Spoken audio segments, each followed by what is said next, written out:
Want variety? The best baseball card from 1980 lets you have it your way. If you began collecting baseball cards in 1981 or after, it might have seemed almost impossible to imagine a world where there was only one choice at the checkout counter. I know it would have been rough for me. When I picked up the hobby in 1983, I could choose from Topps, Fleer, or Donruss any time I could talk my parents into buying me a pack or two. We latecomers were spoiled. But just because we didn't live through the first Topps monopoly years doesn't mean we were immune to its after effects. For one thing, there was a price gap that separated the pre-1981 cards from all that came after them throughout most of the 1980s. In particular, common cards issued in 1981 and after booked for 3 cents each throughout the decade, while the 1980s Topps version listed at 5 cents each. That sum went up as you traversed backwards through the Topps library, too. That may not seem like much of a difference, but when you multiply those 2 cents by several hundred cards and propagate the age premium to stars and superstars, building a pre-1980 set became a bit tougher and more expensive. My kingdom for a new Joe Rudi. An even bigger consequence of the quarter century of Topps dominance was the lack of variety, especially for collectors of particular players or teams.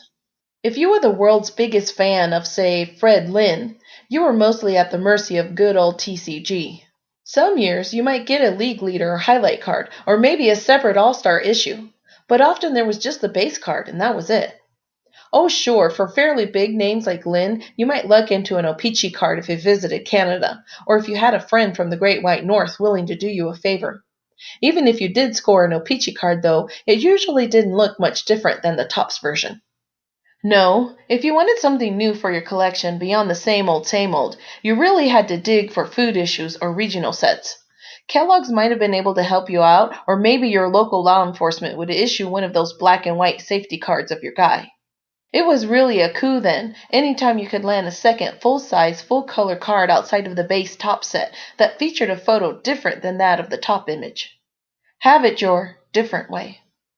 Luckily in 1980, observant card collectors got just such a chance when Burger King issued their pitch hit and run cards during the week of July 7th through the 13th. During that run, a large order of fries also netted you a cello pack of 3 player cards plus a checklist, which meant you'd have to slug down a lot of grease over 7 days to complete the 34 card set. It just might have been worth the effort and the heartburn, though, because the BK cards added a bit of color to the base top design in the form of the classic burger logo and a bright green Collector Series label on the front of the cards. Sort of ugly, but different.